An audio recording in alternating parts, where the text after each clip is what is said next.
Hello guys, good to see you back. Once again I'm back with a new tutorial related JavaScript, and in this tutorial we are going to learn two JavaScript new methods, scrollWidth and scrollHeight. As you can see, we have a div element, and inside this div element we have some dummy data. And here we use overflow property to this div element to hide the extra content. That's why it add vertical scroll bar and horizontal scroll bar. And now I want to extract the height of this content, including the overflow data. Suppose we have this amount of data in this container. So we need to extract the exact length of this data. For that, JavaScript introduces a new method, which is scrollHeight.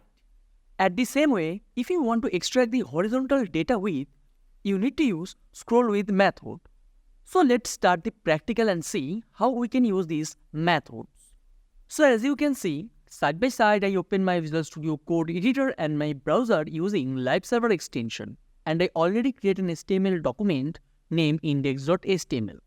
If you notice, you can see in our body tag we have a div tag, and here we set an ID box. Also, I style this div tag. We set background color pink with 300 pixel and height 300 pixel. So you can see there is no scroll bar in this div element because we don't have overflow content in this div element. Basically, it's an empty div. And before I add the content in the box, I will show you how we can use these methods. So inside the body tag, I'm going to type script tag, script. And inside the script tag, at first I'm going to target this box using its ID. So I'm going to create a variable where, and our variable name is target.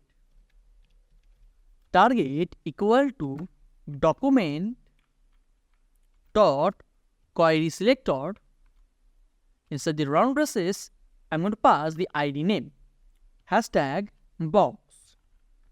Then semicolon to end this line. And now I'm going to create two other variables, one for scrollWidth and another for scrollHeight.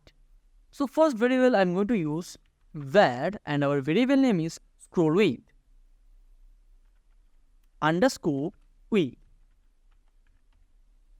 equal to our target dot our method name scrollWidth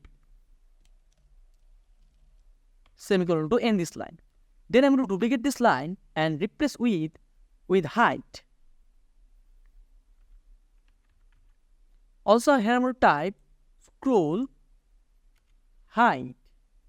That's it. And now I'm going to print both the variable in my console. For that, I'm going to type console dot log inside the round braces, inside the double quotes.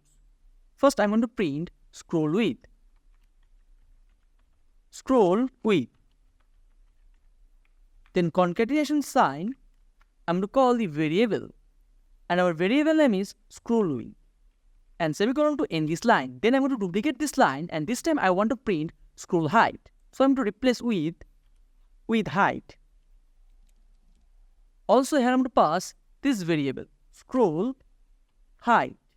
And now I'm going to set this file. Then I'm going to jump into the browser and right click on it and inspect, and I'm going to turn on console. So you can see by default it prints the exact height and width of this container. scrollWidth 300 pixel and scrollHeight 300 pixel. Because in our style section, here we assign width 300 pixel and height 300 pixel. That's why it returned this value. But this time I'm going to include some dummy data in our div tag. So here I'm going to type lorem. I'm going to add total 600 word, and I'm going to save this file.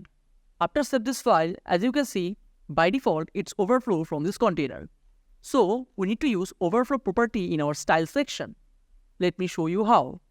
So here I'm going to type overflow, but before I use overflow property, as you can see, still it return scroll height is 926 pixel, because this is the content height inside this container, and our width still 300 pixel.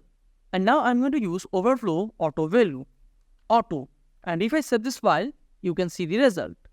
After save this file, now you can see the height of scroll area is 2034 and scroll width is 283. And if I add some padding in this box, let me show you. Padding, from all of this direction, I want to add 20 pixel padding. After that 20 pixel padding, as you can see, it affects our result.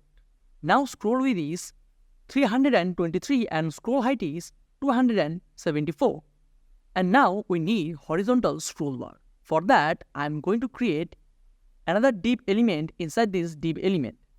So I'm type div dot box2.